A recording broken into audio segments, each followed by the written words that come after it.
Hi everybody, I'm Bree the Plant Lady checking in with a weekly garden tour. Happy August 1st. And really today's tour is all about the butterflies. We finally have an explosion of swallowtail butterfly population that I've been waiting for impatiently all summer. And I was looking through photos last night and realized they're actually right on schedule. This is generally the time, early August, when I have, maybe a dozen or more at any given time on a whole bunch of different plants. And that's really what I want to feature today. Of course, behind me here is Phlox paniculata bright eyes.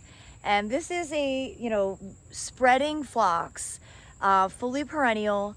I have it in like 4 or 5 different places because I've just moved pieces over the years, and this is precisely the reason that I grow it.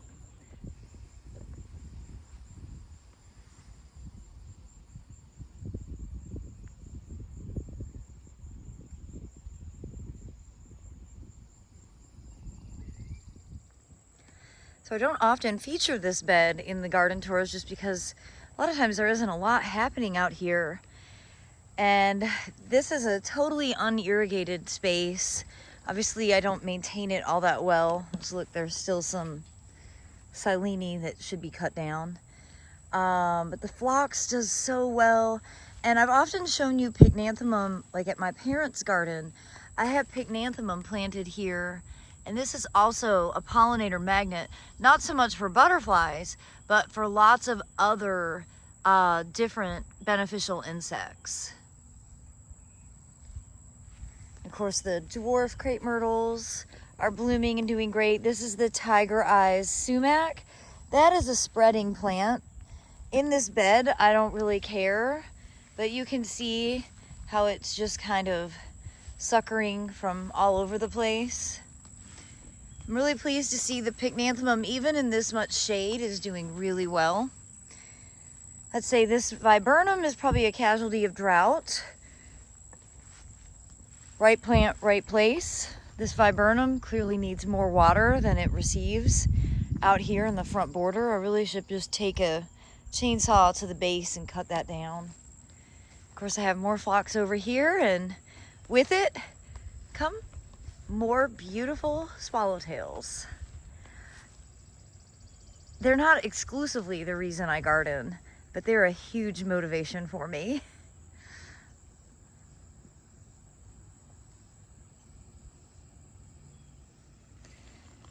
Slowly but surely, the plants in the wave are starting to grow. I'm keeping my fingers crossed that we get a rainstorm tonight. But you can see the Seminole pumpkins are starting to put out vines, like they're really starting to take off. So honestly, even if only those 2 plants grew, this entire thing will be completely covered. Really probably mid-September, certainly by mid-October. I hope it'll be looking good for the fall open garden scheduled for Saturday, September 24th from noon to 4 p.m. I am totally enthralled with this front cottage border.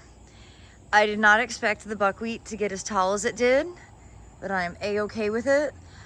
The plant I'm most impressed by this year is this Suncredible Yellow sunflower from Proven Winners. I can tell you I will never garden without it. It is, I think, the coolest plant to ever be introduced. And as I'm standing here, I'm gonna get in this bed somehow. I want to show you because the sesame is starting to flower. As promised, I know for the last couple of weeks I've been saying, oh, it'll be blooming next week, but it's just starting to flower. Right there, tiny white. These will continue to grow. Often they're like 6 foot tall, and they flower all the way up the stalk. So really I suspect that the sesame is gonna be the star of this space probably by mid-August. Right now, I think this bed looks cool from every vantage. It's lots of color. You can't see a bit of ground. And that is always my goal. No weeding. No weeding when you direct seed with a heavy hand. So as we make our way around here, I see a bunch of flittering on that phlox. We'll walk over there. And these zinnias have been getting a lot of pollinator activity, and finches coming to steal the dried seed pods. And yeah, this is definitely the moment I've been waiting for. I'm really happy it finally happened. Right on schedule, of course.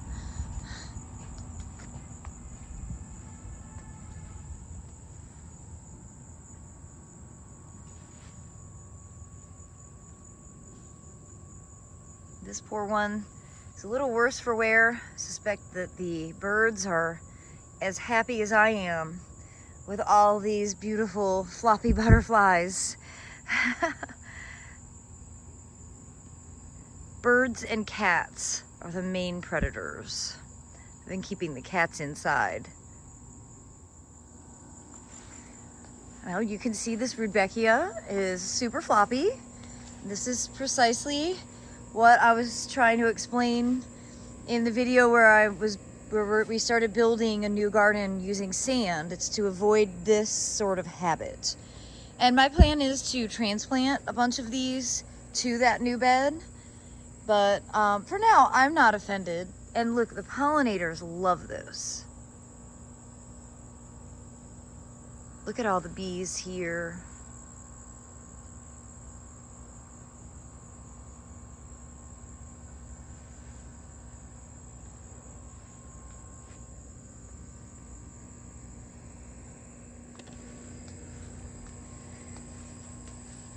And along this corner, you can see all the self-sown Rudbeckia.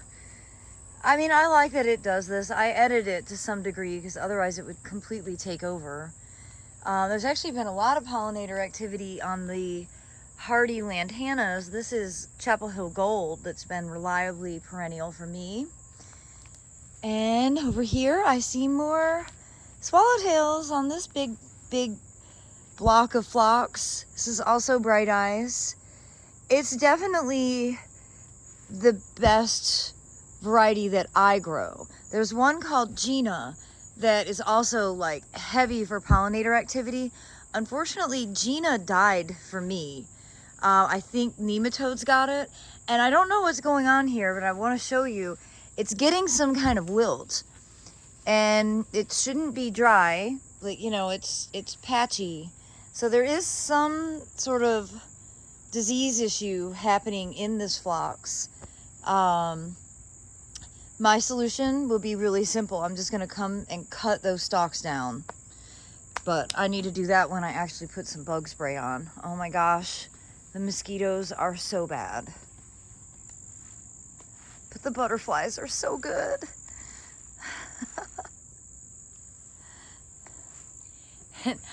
I've been complaining about Instagram changing for like, I don't know, 2 months now. But I've leaned into trying to learn how to make reels, and it's okay only because of the butterflies. Honestly, I don't even know that I'll be able to keep up my Breathe the Plant Lady Instagram account when the butterfly season's over, because if you look at my page, basically for the last 3 weeks, every post is about swallowtails. I don't know what else to take videos of. I do miss silent, still Instagram. Yeah, there's my take on that, in case anyone cares. So back to the garden tour. The arch here is pretty well covered. The deer still come in and nibble the sweet potatoes, but it's like they're established well enough now that it's not a problem. I just have to keep training them. Eventually, the sweet potatoes will be the thing that completely covers it. But for right now, it's the sour gherkins, which are ready to be harvested and pickled. I have to go out of town tomorrow, so I probably will not get that accomplished. I have not had a ton of zucchinis. I've harvested a few. But I was noting the other day to myself how much I appreciate their bold leaves, their texture. You know, I love eating zucchini, and I had to buy zucchini from the store today, which bothered me. But I still appreciate their presence, and hopefully I'll get at least a few more before the squash borers get them. Yeah, same thing over here. It's just, everything's flopped a little because we've had massive rains. But for the most part, I don't see any zucchinis. And I'm seeing lots of these guys eating the leaves. Go ahead and squeeze them. This is kind of the time of year, especially now that I'm going to be traveling weekly all of August, that well, a lot of things just don't get super well paid attention to. But that's okay. The garden is pretty self-sufficient at this point, and I'm really pleased with how everything looks. I think there's been years where the garden looked prettier on August 1st, but overall, I'm pretty happy with how it looks right now. So speaking of being pleased, I am really happy with the germination rate in this bed, and I am hoping that we will continue to get rain while I'm gone, so that all these plants can really kind of start growing vigorously. Let's identify some seedlings here. Okay, this is buckwheat. This is also buckwheat. This is okra. This is zucchini. That's a self-sown kufia. See, look, that cute flower. There's sweet potato vine in there. Out here on the edge, this is a zinnia. These are cosmos right here. That is sorghum. Let's see. More okra. Lots of okra. I can't remember what this is, but it's something that I'm excited about, which sounds stupid, but it was a seed I've never grown before, and I meant to sow it like 2 months ago, but I can't remember the name of it. It might be safflower. I'm gonna need to look up the botanical name of that, but it was seed I bought in Florida. I was really excited about, and I think that that's what this is. These are more zinnias right there. More okra, or more sorghum.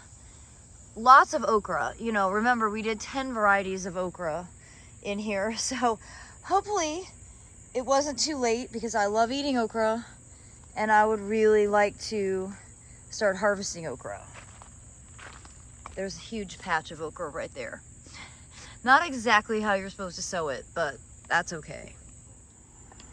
Now this border that Savannah and I did last week, yes, last week,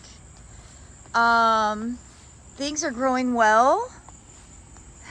There are a billion more castor bean seeding. Look at that. You know, I really do like castor beans, but wow, I am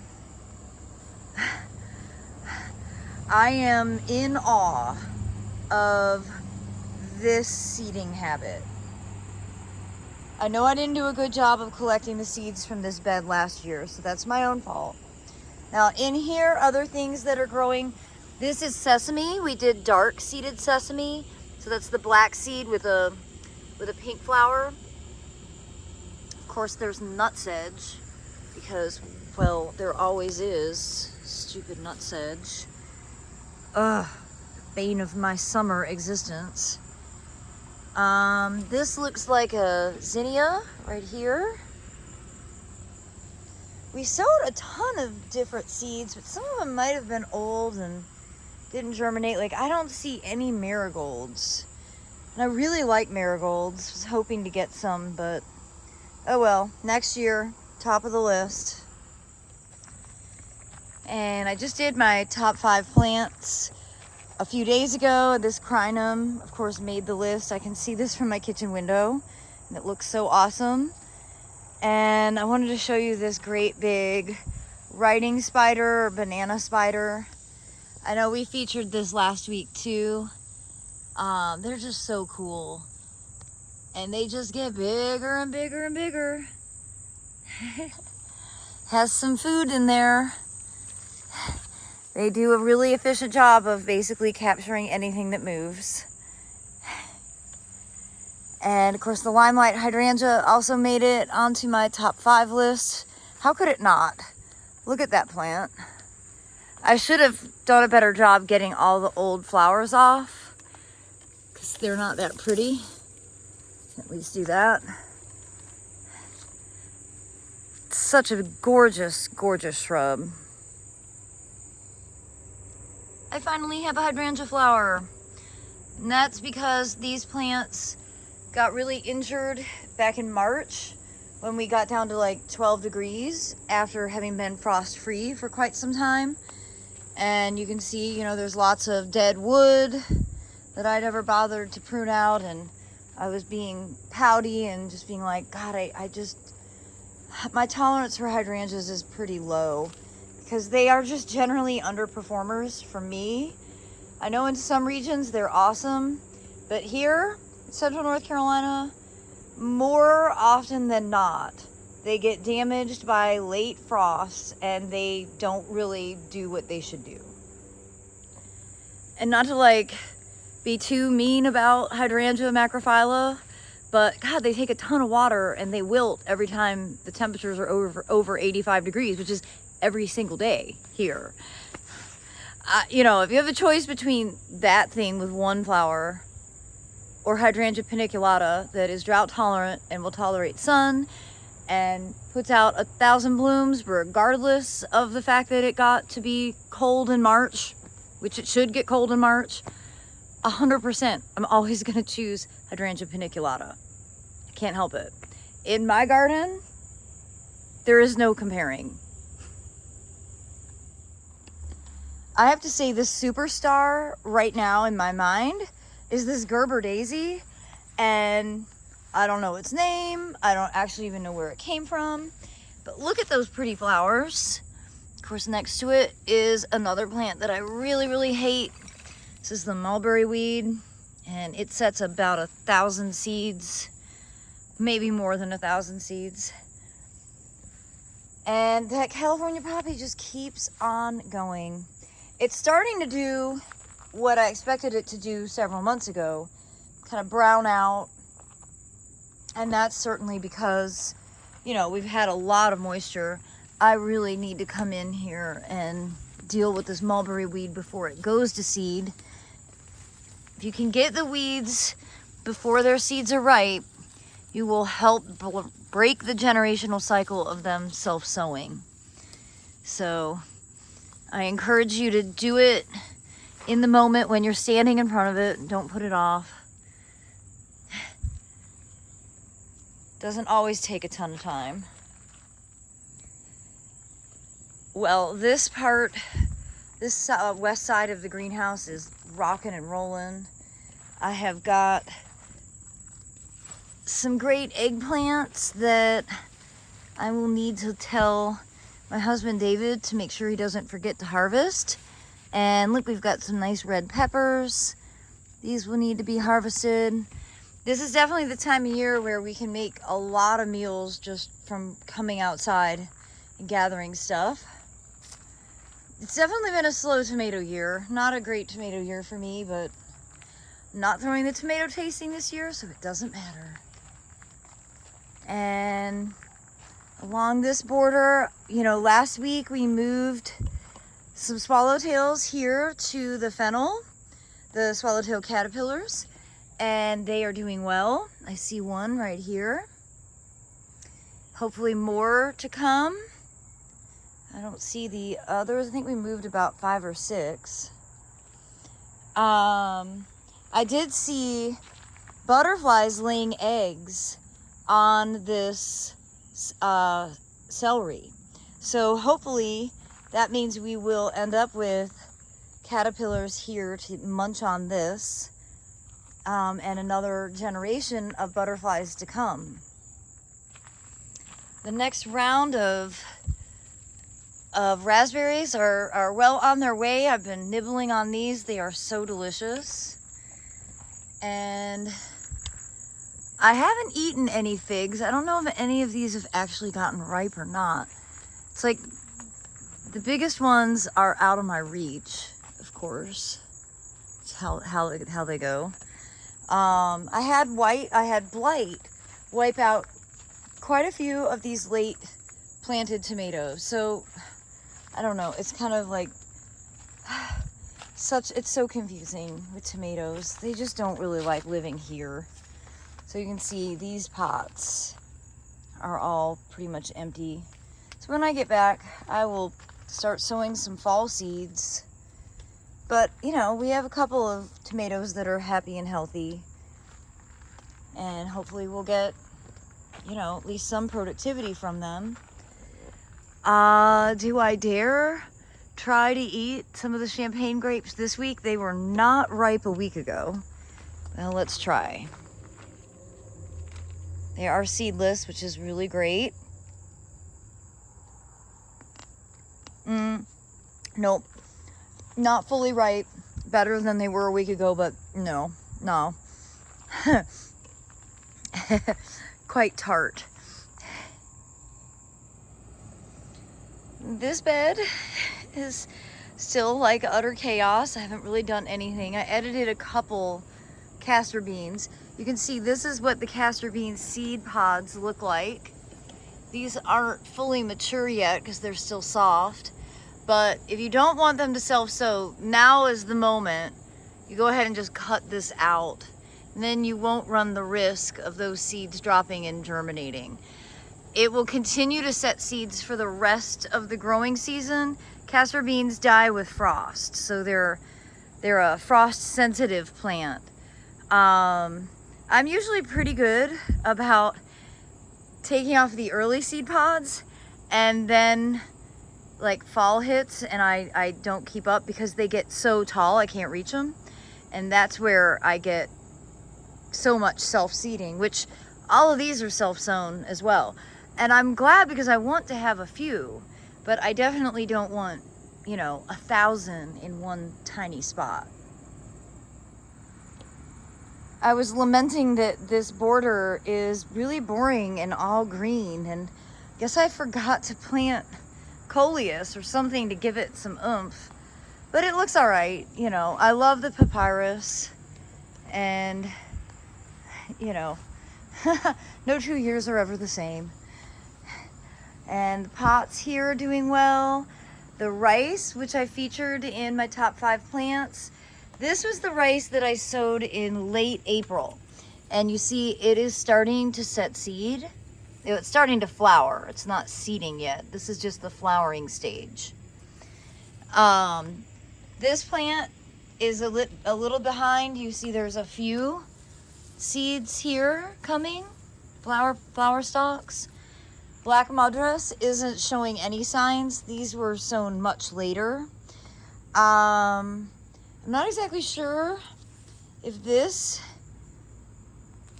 really bright green one, I mean, I know I didn't accidentally sow green rice in this pot, so that's just genetics at work. Obviously, I grow a couple different varieties and they are wind pollinated, so it's always possible that there is cross-pollination happening. And I really love the coleus wall. I will say this black one has disappointed me a bit, just hasn't filled in. The top one, it's just like, you know, it wants to flower. I just don't think that the coleus flowers are all that pretty. I've said this in another video, but it would be great for plant breeders to put some energy into making coleus flowers more ornamental. So then you could let them flower, because the pollinators do like the blooms. I see bees and stuff on those regularly. I just don't think that they look that nice. I prefer them being vegetative. I'd say of the varieties that I have in here, that wasabi, which is this one, and then the Alabama Sunset are my two favorite. I didn't get some of my real favorites this year because I didn't make it to big bloomers. And that was a mistake. They have the best coleus collection. And I was saying the pollinators like it, and there's your proof. A big fat bee.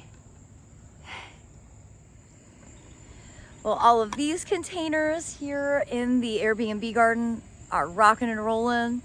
And Aiden and I did break ground.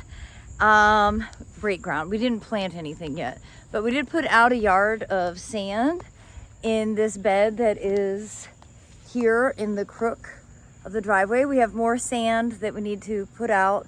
I'll do that when I get back into town. So that'll be the first place that we start planting. It's going to be all native perennials. Of course, the reason that we wanted to do it in sand instead of compost is really just to make sure that the plants aren't in too rich of soil, which is what causes them to grow abundantly and then flop over.